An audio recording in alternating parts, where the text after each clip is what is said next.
What's up, guys? Welcome to the Put Me In Coach podcast, where we go beyond the headlines and deep dive everything NFL. I'm Ian. And I'm Andy. Please remember to like, comment, and subscribe. Thank you so much. My guy, what's going on, man? What's happening? Not much. We just did Chargers. That's up and available, guys, if you want to take a look. If you're in LA and or Southern California and you're a Chargers fan, that's here. And now we're doing the other LA team. Well, the main LA team, let's be honest. Oh, wow. We're doing the Los Angeles Rams, man. It's a great football team. I'm excited to talk about them. Yes, it is. Yeah, really excited me too. to talk about these guys.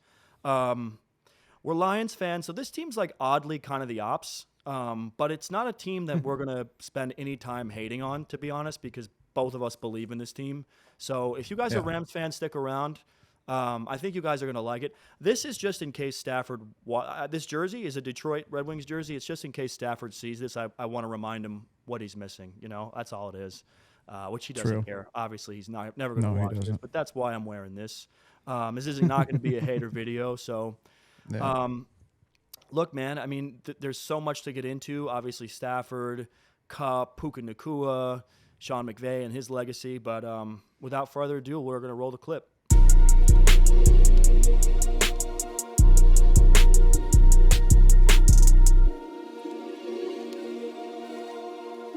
Right, I got flame sword.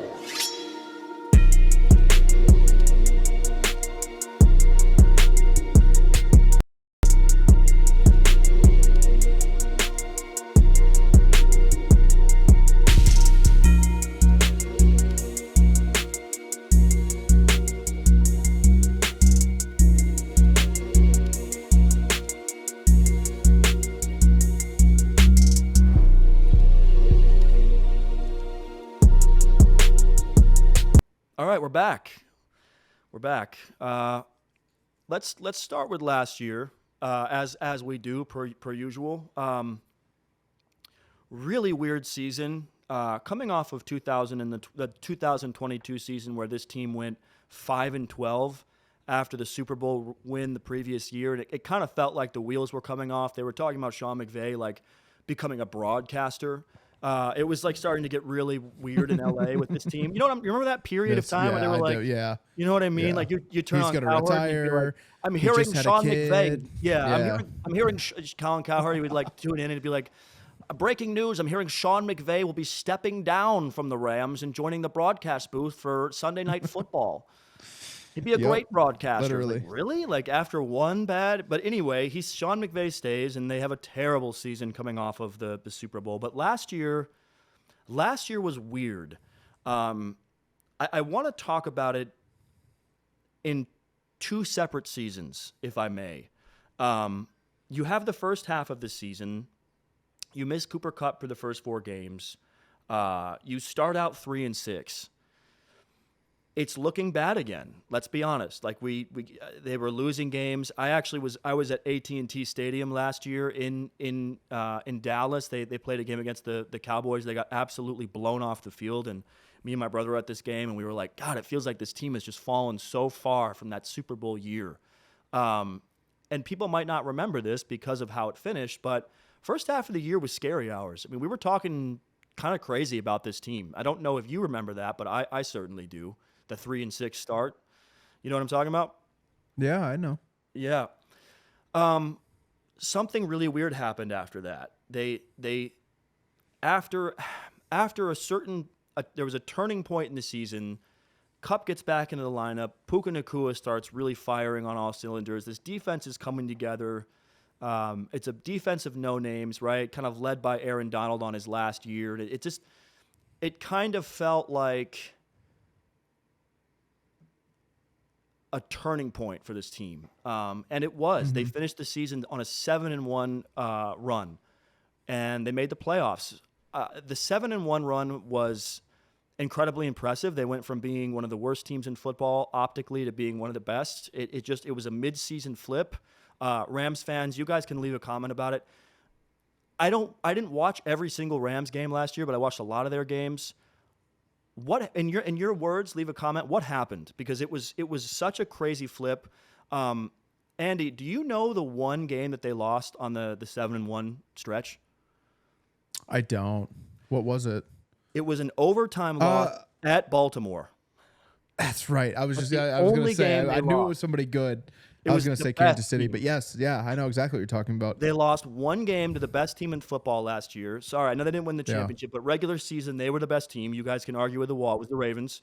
It was a rainy overtime loss Yes, I at remember that Baltimore. game. It was the one Yeah. game that stopped them from being 8-0. And us Lions fans, we remember it was the game of games. Stafford's homecoming, Jared Goff's grudge match. They almost beat us in that game. Lost by 1 Sure point. did, but they Almost didn't. beat us. It didn't But beat you us though. didn't. But you didn't, did you? So You that didn't brings, beat us though. but you didn't. That brings me to Almost. That brings, yeah, But you but didn't. not quite. But not this time. Yeah. Yeah. Not this time. No way. We got you. Not a chance. Not this time. It never happened. But that's a good segue for us, I think, to get into this year. You're kind of bringing the gang back. Obviously, Aaron Donald's gone. We'll get to why that's maybe not the end of the world for you, but Sean McVay returns. Matt Stafford returns. I want to start with Sean McVay real quick before before we kind of get into Matt Stafford in that conversation as a couple of, I don't know, bitter Lions fans. Sure. We'll keep it fair, I promise. Right now, for me, Sean McVay is number 2 behind Andy Reid of active NFL head coaches. For me, I'm not saying that everybody has to have the same list, but he's my number 2.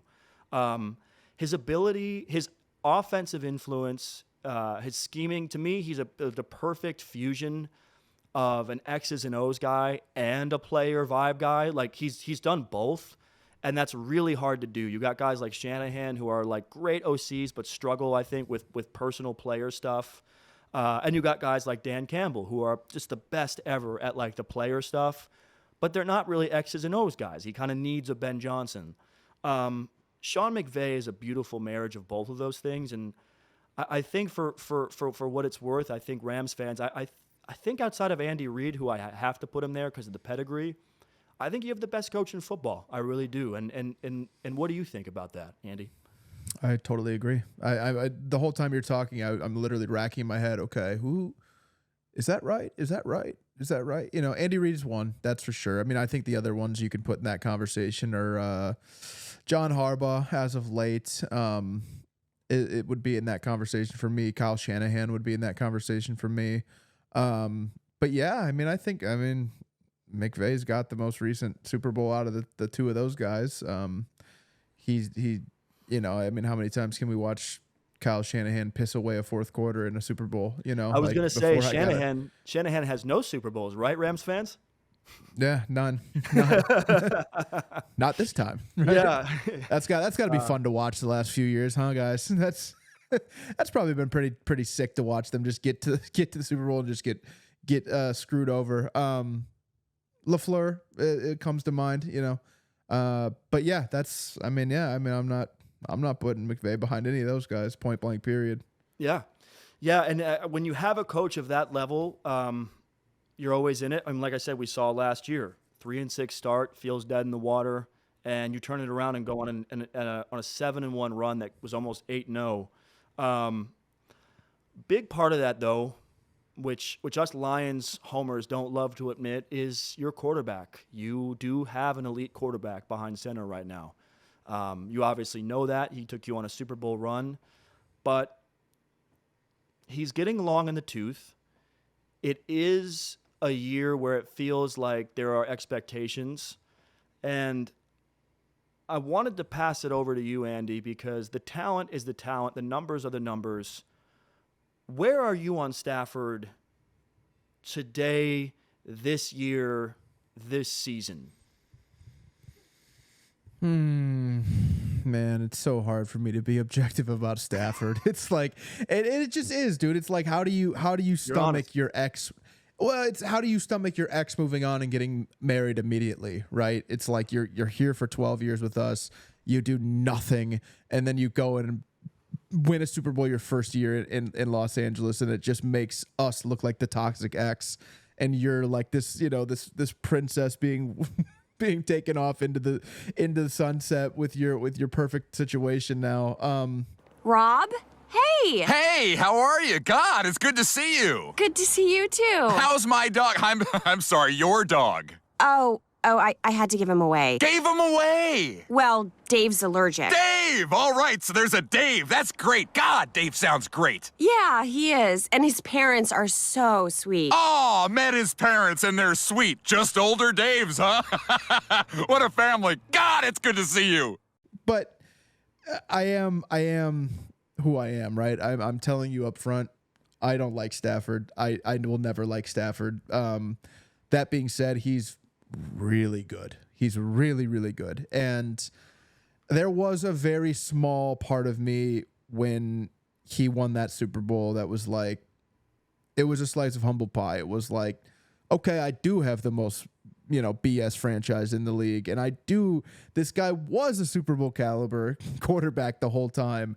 It's just how he could not overcome the dysfunction that was Detroit Lions. And that's okay. Nobody could for many, many, many, many years. So, and not to mention that, like, when I was doing research for this video, just kind of seeing what was up with Stafford last year and kind of getting reacclimated with all his stats and everything from last year, all I could find was just Kelly Stafford stuff. So I kind of feel bad for the guy right now because you're married to an absolute psychopath narcissist who will not shut up about anything and says way too much about your personal life. So I do have a little bit of soft spot for Stafford now because his wife just will not for the life of her shut up. Nobody booed your kids. Please don't tell me about your sexual experiences in college of how you tried to make your husband jealous. I heard that. I wish I didn't hear that, but I just heard that. He's a multimillionaire, Super Bowl winning NFL quarterback that we all, for better or worse, respect on some level. Don't drag his name in mud, please. It's that ain't it. I'm not with that. But that's just my 2 cents on it. That's just how I feel about it. Show a little respect. But to get into last year, I mean, the dude, he does what he does, right? 62% completion percentage, 3,965 yards, 24 touchdowns, 11 interceptions, pass rating, and 92.5. With the exception of 2011 and 2021, that's what you're getting from Stafford every year. You're getting anywhere from 20 to 30 touchdowns, 10 to 17 interceptions, and you're typically gonna win, at least 8 games, no matter what. It's very rare that he's gonna have these really terrible seasons, and that's, I think, what got Detroit stuck in purgatory for so long was he couldn't necessarily elevate us to winning divisions and 10, 11, 12, 13 wins, but he was always good for like 8. And it's like, how do you get better when you're constantly drafting in the teens or in the late 10s, if you the 8, 9, 10 range, it's hard, right? So it's a little bit of back and forth about how I feel about it. He, in the end of the day, dude, I mean, Stafford's a baller. There's nothing more to it. The one thing that I worry about, there's 2 things I worry about really when it comes to Stafford. I worry about his ability to overcome and his health. So if you look at his tenure in Detroit, I know I'm taking it back a little bit further, but I do want to touch on it because the overall context of the whole situation matters. 2011, he throws 5,000 yards, 41 touchdowns. Him and Megatron have that amazing connection that year.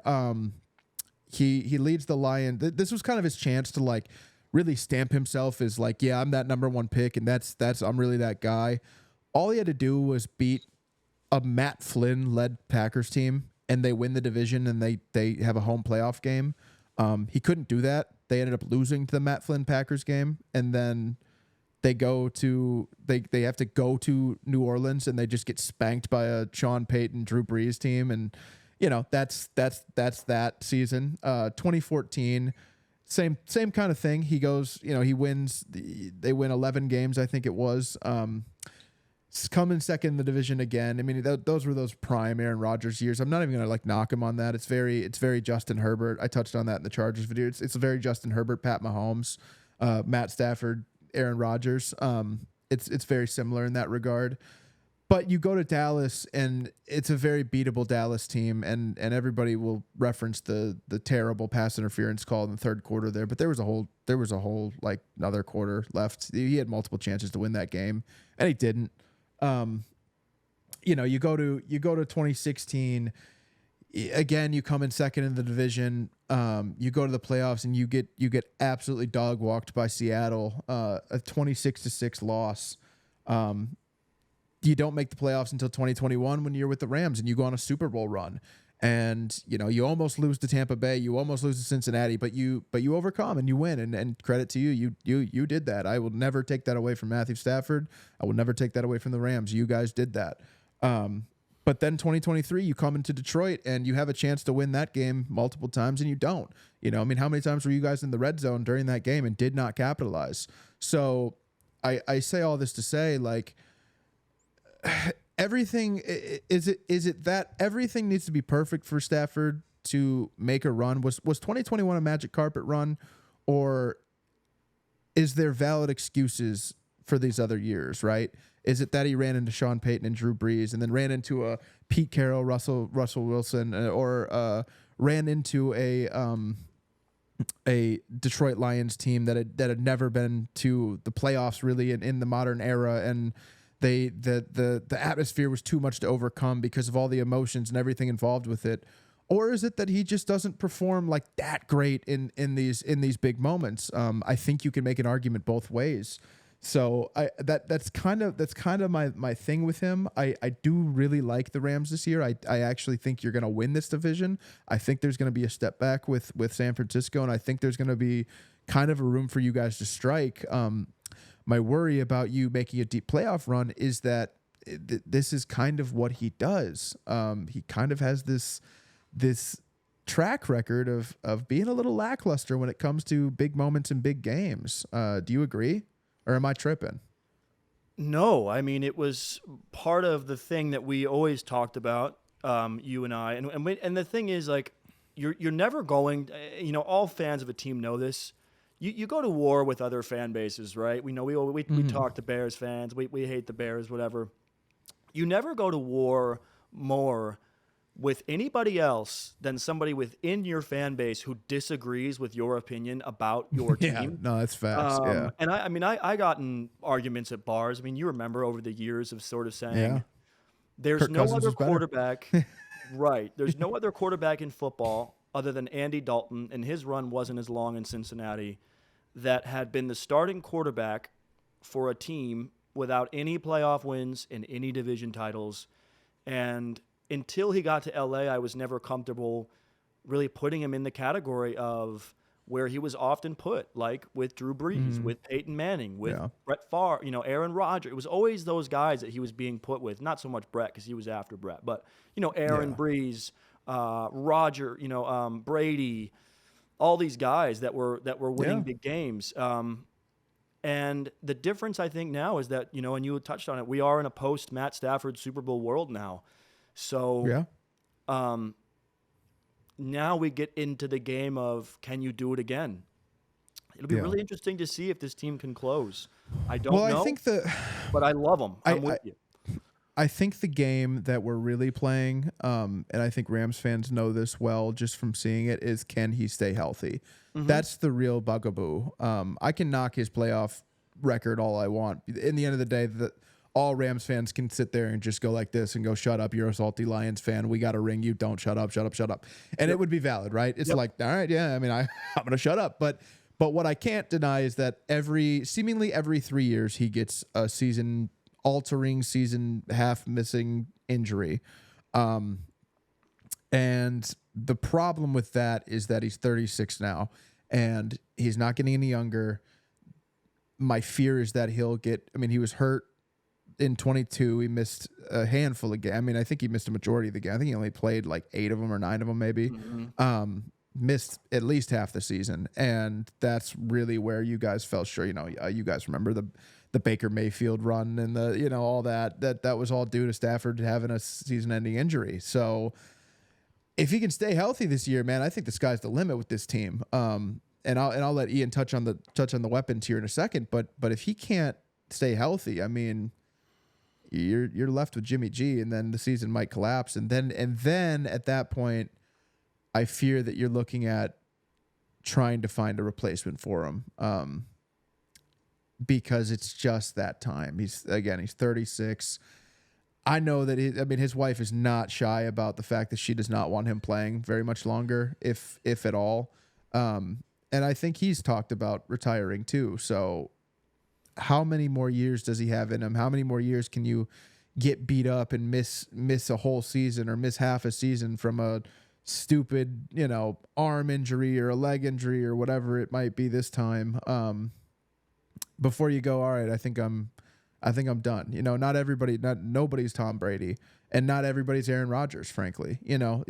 These guys hit their late 30s and it's go time. Like it's time to just check out of the game, and the game surpasses them, so that's just kind of where I'm with it. If he can stay healthy, sky's the limit. If he can't, it could be a rough year.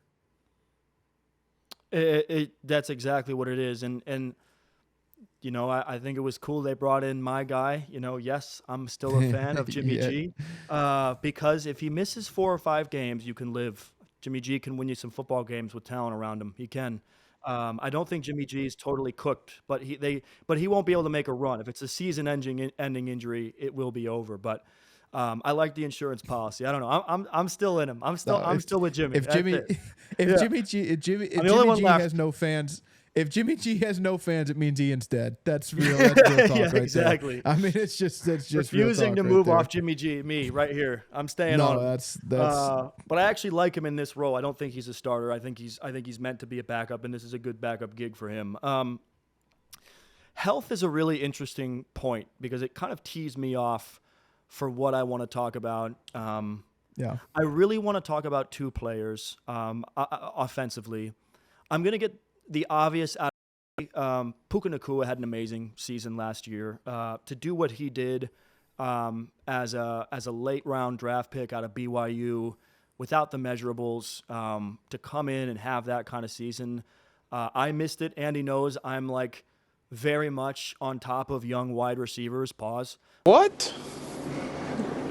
Bro, what are you talking about, man? I'm very much like I pay attention. I'm always checking scouting reports. I'm always checking tape. I'm into that. That's just a position I like. Who's coming into the league? Who's receiver? I missed this one. He's not my style of player, so I didn't pay attention. And I just want to give him a shout out before I kind of touch on these 2 players on offense. One thing about Puka Nacua, narrative-wise, that I find to be understandable but incorrect is surrounding Cooper Kupp. I have an opinion on Kupp. Is this on? Yeah. Cooper Kupp's not done. Cooper Kupp is not finished. He's not done. Cooper Kupp is not washed. Look, let's get the elephant out of the room immediately. You're not having 2021 again. He's not winning the Triple Crown. He's not winning the Super Bowl MVP. That year was one of the best receiving years I've ever seen out of anybody, and I've been watching football for over 20 years, right? Yep. He had 145 catches, 1,900 yards, and 16 touchdowns. I mean, it was unreal. And then, of course, wins a Super Bowl, wins Super Bowl MVP. That's not going to happen again. But what's really interesting, and it's why I wanted to highlight this player who is so good, because only a certain amount of guys in the league can do that. And he is on a very short list of guys that could potentially have a season like that. This idea that Puka Nacua is the one now and Cooper Kupp's going to fade into this sort of background supplemental receiver role is nonsense. The rapport that he has with Stafford doesn't just go away because he's missed some time. I think Puka Nacua will be the 2 next year because I think Cooper Kupp is finally healthy. We have amnesia as football fans. We don't remember things. We don't remember things that happened when they happened. We just look at what happened just immediately, and we go, that's what's going on, that's what's going on. And I get that, but 2022 is the season that I want to talk about before I talk about what I expect to see this year.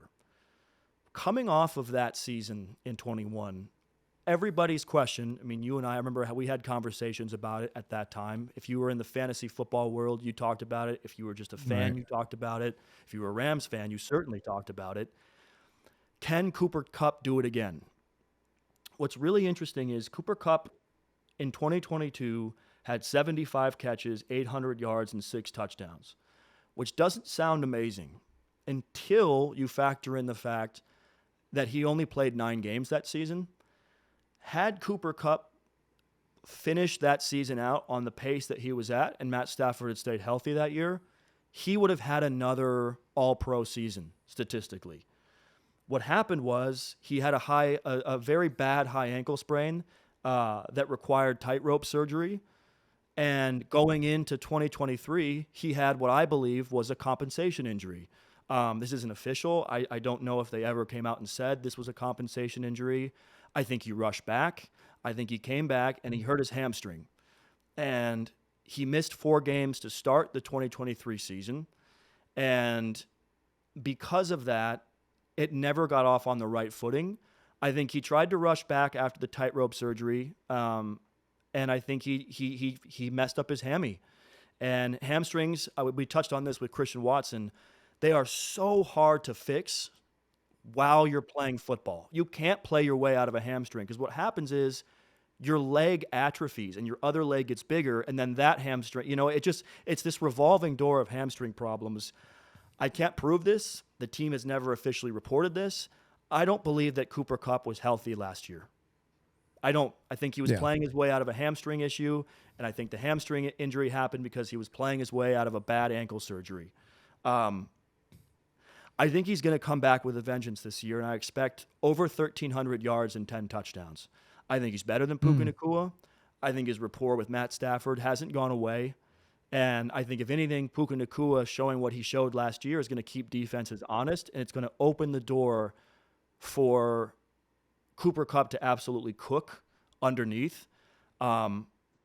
He, like Matthew Stafford, who you touched on a second ago, brilliantly, I might add, has to stay healthy for this team to make a run. I think he will. If he gets injured, it's a different story. This statement can be thrown out.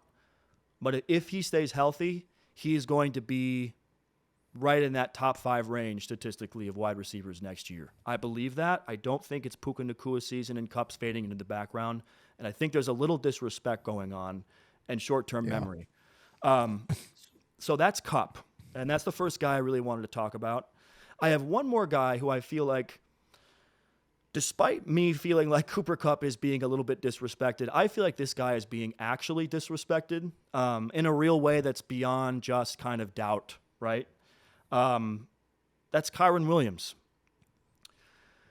Kyren Williams did not have a good season last year. He had an elite season last year. It's simply too good. He had 5 yards a carry, 12 touchdowns on the ground, 1,100 yards, and 3 touchdowns receiving in 12 games last year. That's 15 touchdowns in 12 games. If you scale out Kyren Williams' season last year to 17 games at the pace he was playing, he's right up there with Christian McCaffrey. And I don't know if you feel this way, but I do. To me, Christian McCaffrey is the kind of player that in 15 years, when you and I are in our mid-40s, we're going to be like, remember Christian McCaffrey? He's an all-timer. Mm-hmm. So outside of an all-timer who's actively playing right now on an amazing offense, that's where Kyren Williams was last season. He is an elite running back, and to me, it's a prime example of the fantasy football community, the draft community, the bro community, still hearkening back to the 5th round pick and the measurables and the size and the speed and the 40 time and all of these things that don't matter now because he's in the pros and he's shown that he can do it. His vision's elite. He is incredible at the position, and Sean McVay trusts him. Sean McVay wanted him to be the starting running back his rookie season. He actually had a freak injury in week 1 his rookie year on special teams, and messed his ankle up. And I believe that has been part of the problem for him, like staying healthy and getting in the lineup and staying in there consistently. If he stays healthy this year, I think he's going to do huge things. I know the drafting of Blake Corum scares people, and there's this narrative now forming and about, Blake Corum's going to take his job. Blake Corum is a friend of the show. I love Blake Corum, but Blake Corum is not taking this job. Blake Corum was drafted as a Kyren copy, a small guy with grit, low measurables. He had the worst kind of metrics, 40 time, all that athletic stuff score for the running backs, who was brought in by Sean McVay to learn under Kyren and lighten the load. Kyren was on the Rich Eisen show recently. It's a great interview for those of you who are Rams fans. You should check it out. But he was talking about how he was so relieved that they drafted Blake because he plays like Kyren, and he's got a football mind like Kyren. And Kyren was talking about how he was excited to play out of the slot at receiver and run some gadget plays and be able to do something other than, carry the ball 30 times a game. Having Corum is going to be a good thing for Kyren, not a detriment. And as much as I love Blake, there ain't no way that barring serious injury, that man is taking Kyren's job. He's an elite running back. He's easily top 3 right now. And last year he played top 2 when healthy. So I need that disrespect to end because he's a guy that I'm a fan of. And frankly, like, I feel like it's getting to a weird level now where people are just dismissing this guy as this like one-off fluky guy who is not that good, talented. And I'm just kind of sick of seeing it. So Rams fans, let me know what you think in the comments about it. We'll pivot over to the defense, but I kind of wanted to just touch on those two guys real quick because I think that they are, outside of Matthew Stafford, the keys next year on offense. Yeah. Yeah. No, I completely agree. Yeah. I completely agree. And that's what I was alluding to earlier with as long as Stafford can stay healthy, man, I think this offense is going to get humming quickly. You got 2 elite running backs. I believe in Blake Corum fully. I think, especially in that particular role, I don't think that he's an NFL 1, but man, as an NFL 2, that's a weapon. Mm-hmm. And then you got like you said, you got Puka Nacua and Cooper Kupp, who I think on different teams would both be 1s. So you almost have 2 1s. You almost have 4 1s, right? It's like you have 2 guys who are gonna be great wide. Who's their wide receiver 3? Oh, is it still Tutu Atwell? The biggest friend of the show, Tutu Atwell. The only guy in NFL history with my last name. So, yep, no relation, but I consider him a brother. So he's part of my family. Tutu Atwell, shout out him. Just before we get into, I know you wanted to touch on their draft picks. The weapons are amazing. I think tight end's a bit of a weakness, and I think the rest of the NFL, Niners fans in particular and Lions fans in particular, come playoff time potentially, should be very, very, very grateful that we owe the New York Jets a cocktail for not making that trade to let the Rams get up and get Brock Bowers. Man, because that would have been a nightmare for the league. Brock Bowers in that system would have fed families. And we're all breathing a little lighter as Rams opposition that they didn't make that move because I think we're almost having a different episode if they drafted Brock Bowers. Can we make this pick? Like he's that good. So we dodged a bullet, but they're still very loaded offensively, and I believe in McVay.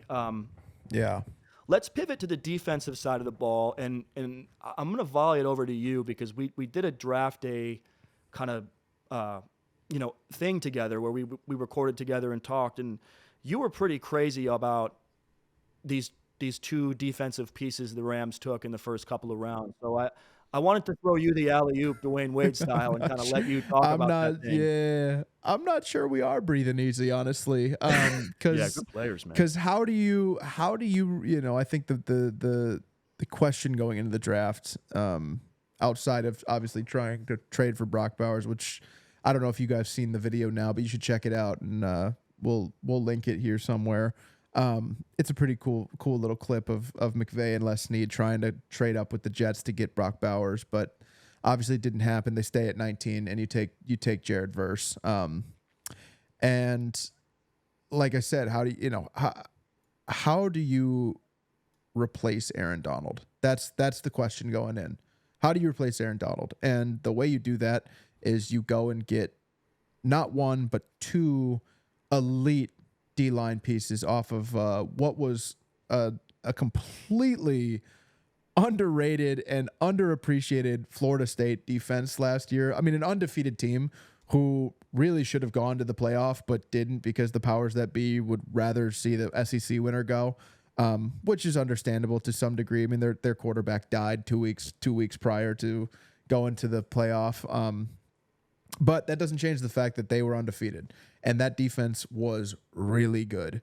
So you take Jared Verse at 19, 6'4", 260. Just a freak in nature. I mean, he had an unofficial 9.53 RAS score out of a possible 10. This ranked 78th ever from the RAS score standings from 87 all the way to 2024. So you have a top 100 guy athletically since they started keeping score. They're not, obviously they haven't played in the NFL yet. So I didn't want to necessarily talk about what they did in college because it's a different game altogether. But I did want to talk about a couple of their scouting report things because I think that's interesting when you're looking at what can be what's the possibility in the league, right? He thrives at the winning first step, and he's got unstoppable energy. He's quick to close distance. He controls bigger blockers at the point with leverage, hands, and power. His instincts are great. He uses sudden combative hand movements to really punch and grease the edge. His bend is really elite. His strength is really elite, and he instantly converts his twitchy get off into a menacing bull rush. So he's got everything. I mean, that's the statement from the scouts, right? That's not even just me. That's the scouts saying that. So, and they're saying, oh yeah, this guy will be a day one starter. No doubt about it. Right. So take that, right? You had Verse. I mean, a lot of people, it was kind of, I don't know if you guys remember the talking points, if you will, but the talk was, is it Jared Verse or Latu? Is that, which one is the first defensive guy to go? Dallas Turner was kind of sprinkled in there a little bit too, but it was, I mean, you saw Verse mocked as high as I think 8 to the Falcons, because I think everybody expected them to take a defensive player there. And it was anywhere in the first round that he was going, because his upside is so high. His size is a little small for an edge piece. Edge, you usually want him to be 6'6", 6'7", even 6'8", where Verse is only 6'4", but I say only. I mean, look at Micah Parsons. He's also 6'4". It's working out. It's working out pretty all right for him. So then you trade up in the second round, and you pair him with the interior D lineman for the Florida State Seminoles, Braden Fiske.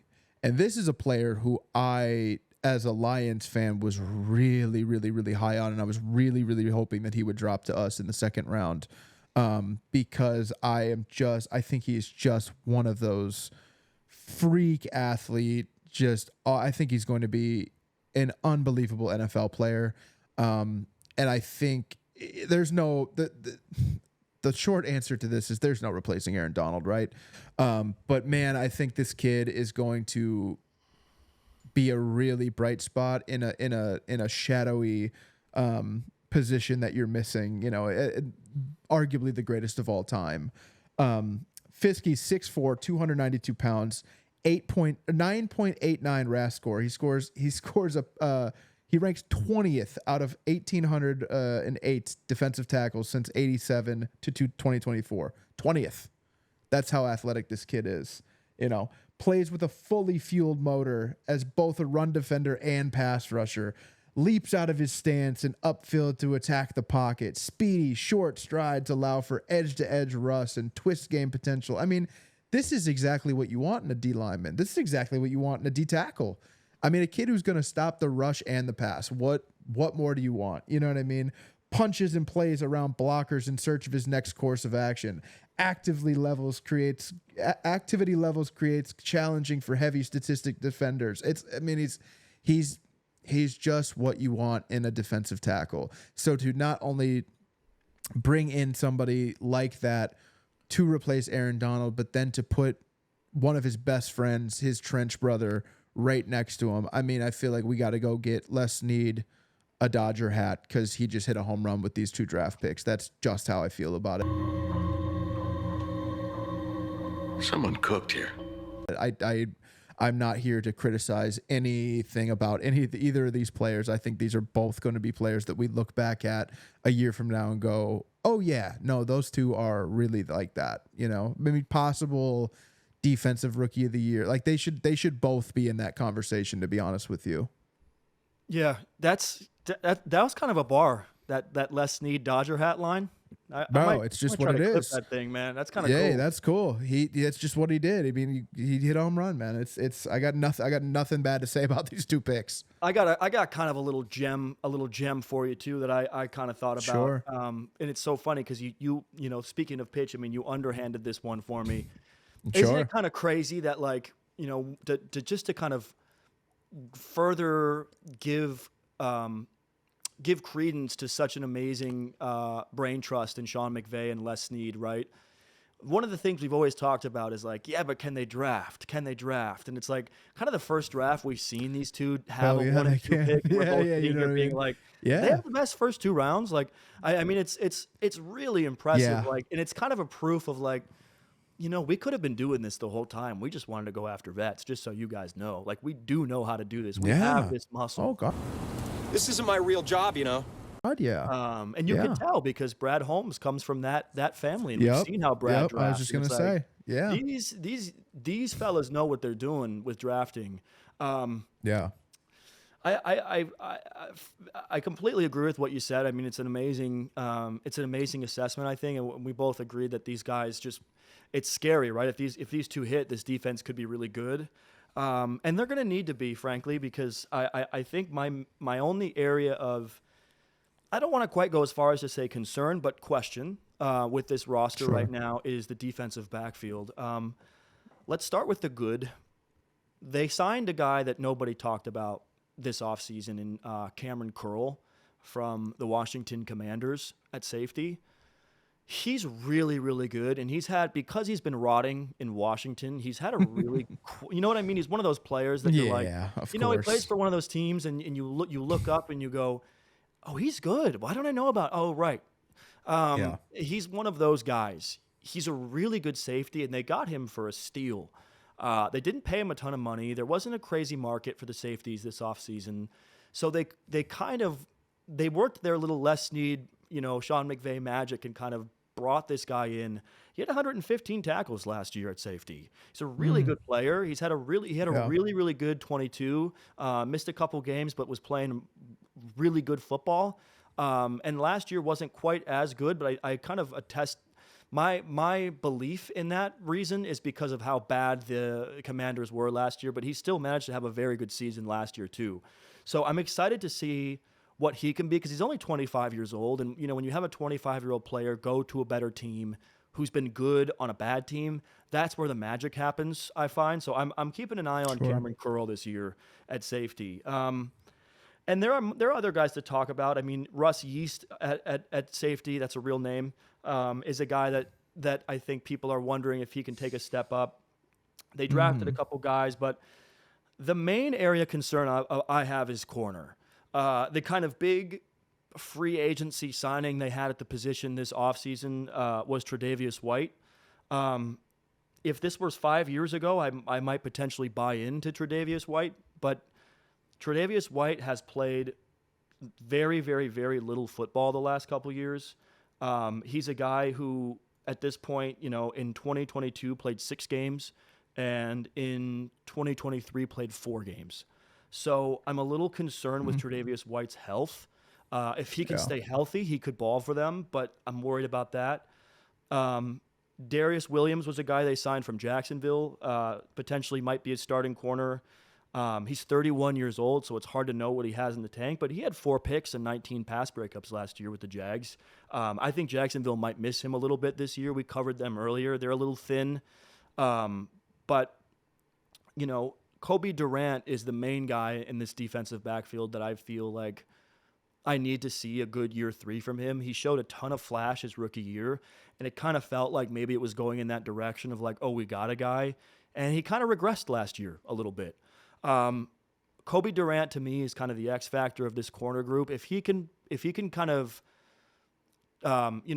harken back to what he did his rookie year, build upon it, and throw away the book on what he did last year for the most part, I think this defensive backfield could be okay.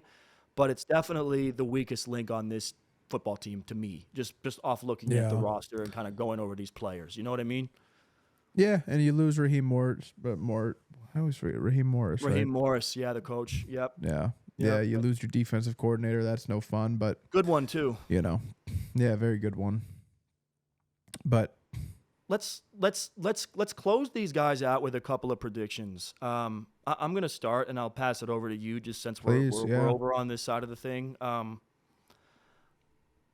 I think next year you are going to overtake the San Francisco 49ers. I think there's trouble in paradise in the Bay right now, and I think that this team on a vibes, and I understand that vibes don't show up on a stat sheet, but I think the chemistry is on the side of Los Angeles right now. I like your coach more than I like Shanahan in terms of the player aspect of him. I think you can get another healthy Matt Stafford, Cooper Kupp year, and I'm going 12-5. I think this is going to be a damn good football team next year, and I think they're going to win the division.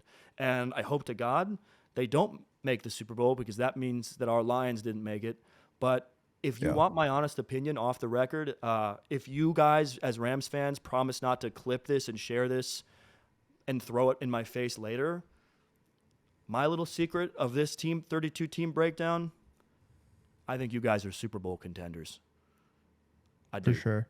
I think it's real. No, I think you're coming. And Yep. yeah, that's my prediction for them next year. The Lions are our pick, so I don't have them making the Super Bowl. But if it's you versus us in the NFC Championship game, don't color me surprised. I'll leave it at that. No, yeah, and that's actually exactly where I have them too. I have them at 12-5, and I have them in that NFC Championship game against the Lions, but I have them losing because they're going to be, on the road. But that's just my prediction. But yeah, no, I think I mean this. I'm completely with you. I think the Brandon Ayuk situation is very noisy. I think McCaffrey is going into his year 2028. He's going to fall off the Madden curse. I just believe in it. I think it's going to be a lot of a Super Bowl hangover. I mean, they've made deep runs every year. At some point, it's got to give. I think this is the year it gives. And I think you guys are right there in prime position to take over. I think Seattle is in a transition period right now. And I think Arizona's in a transition period right now. So I think you guys have a really, really good opportunity to overtake this division yet again and make a deep run. And anything less than, Super Bowl contender would be a failure of a year, like in that. And then like we both said, that kind of means Stafford got hurt. That's the only way I see you guys having a bad year this year is if Stafford gets hurt. Yeah. I think long story short, I think we both feel like next year is going to look a lot like the second half of last season and not a lot like the first half. Yep. So that's it, man. And Rams fans, if you guys are here, please, like, comment, subscribe, get after us. We try to be fair on teams that we are quietly rooting against, except for the Bears. We're not fair on them because the Bears blow. Yeah. But other than that, we try to keep it funky with you guys, man. So thank you guys so much for watching. And, I'm not going to say go Rams, but you know what I mean. Thank you guys. Yes, sir. Bye. Peace. Peace.